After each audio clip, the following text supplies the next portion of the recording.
Once upon a quarterly cycle, in the marble halls of a bank so large it required its own zip code, there lived a risk model so perfect that it never once said no. Every single month, without fail, the enterprise risk scoring model spat out the same beautiful, symmetrical, altogether suspicious number. 98.6% compliance. Not 97, not 99. 98.6, month after month, like the model had a fever and simply refused to break it. Nick Cuttlefish. Cutter, VP of Server Systems, stood before the steering committee holding a laser pointer like it was Excalibur itself. "I optimized the algorithm," he announced, the ink barely dry on a slide he'd quietly lifted from someone else's inbox. "Efficiency gains across the board," he beamed. "You're welcome." And the room, as rooms full of people who don't want to ask follow-up questions tend to do, applauded right on cue. Williker Wildebeest. Der Best, SVP of Buzzword Density, could never resist adding his own flourish to a moment like this. "This is the emotional landscape of operational excellence, people," he declared with total conviction. "It's symbiotic." Nobody in that room knew what that meant. Not one single person. And yet, everyone nodded along anyway, because nodding is so much easier than asking. Enter Luka Drakov, data scientist, Belarusian by birth, allergic to nonsense by nature. Luka didn't bother attending the meeting. Luka read the logs instead. And logs, unlike PowerPoints, logs don't lie. "The data does not care about your feelings," Luka murmured to his monitor, quiet and unimpressed. "Or your algorithm." So Luka pulled 6 months of raw inputs and ran them straight against the outputs. And there it was again. 98.6% every single time. Even the month a server room actually caught fire.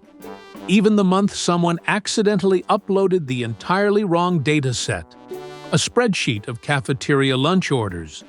And the model, without hesitation, returned 98.6% compliance on chicken parm and payment processing alike.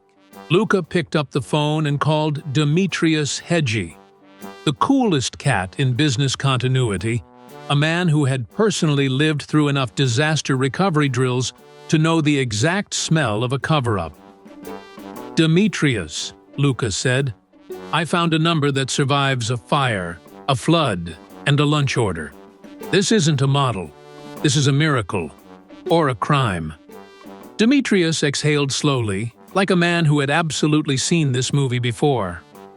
"Financial institution holds world's largest data recovery scavenger hunt," he said. "Spoiler, no one wins. Let's go find the seam." They brought in Sid Vino, impeccably dressed, one eyebrow already cocked, before anyone even said a word. Sid took one look at the code repository and asked the exact question nobody in that building wanted asked out loud. Why does this function have an if statement that always returns true, regardless of input? And then came the silence. The specific, expensive kind of silence that costs someone their bonus. That's when Mark Manchu Hamansi burst in uninvited. Because Manchu always burst in uninvited.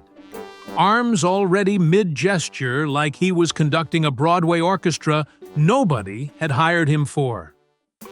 "If I had $1 for every hard-coded output masquerading as an algorithm," he announced, "I'd be richer than a tech CEO on IPO day. Somebody find me the actual formula, because right now I'm looking at a magic 8-ball wearing a lab coat." So Luka traced the seam, line by line, deeper into the repo, past 3 layers of obfuscated comments clearly written to survive an audit, rather than explain any actual code. And there it was, a function named, without a hint of shame, calculate, true, Risk, safe, final, FIHO, V3. Use this one. Inside it sat exactly one line.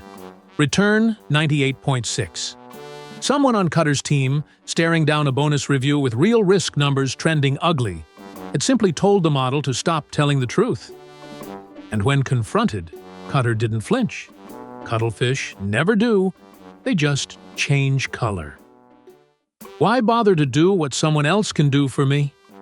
He shrugged, gesturing vaguely toward a subordinate 2 floors down who'd apparently done the actual hard coding and would apparently be doing the actual explaining. Wildebeest tried to rescue the room with a fresh buzzword monsoon. Let's reframe this as a growth opportunity in our data integrity journey. But nobody flapped their hands quite hard enough to make that particular total clown shoe move land this time. The real risk score, once restored, came in at a much less glamorous 61%, the kind of number that actually requires work, humility, and maybe a little therapy. Leadership was informed, Cutter's optimization award was quietly rescinded, and Luca simply closed his laptop and looked at a room full of humbled executives with the calm of a man who'd just proven, once again, that numbers don't flatter anyone on purpose. And so, the moral traveled the halls faster than any spreadsheet ever could. Data doesn't lie, but people will absolutely try to make it right up until someone like Luca finds the seam, pulls the thread, and lets the whole cozy little sweater of lies unravel out in the open air.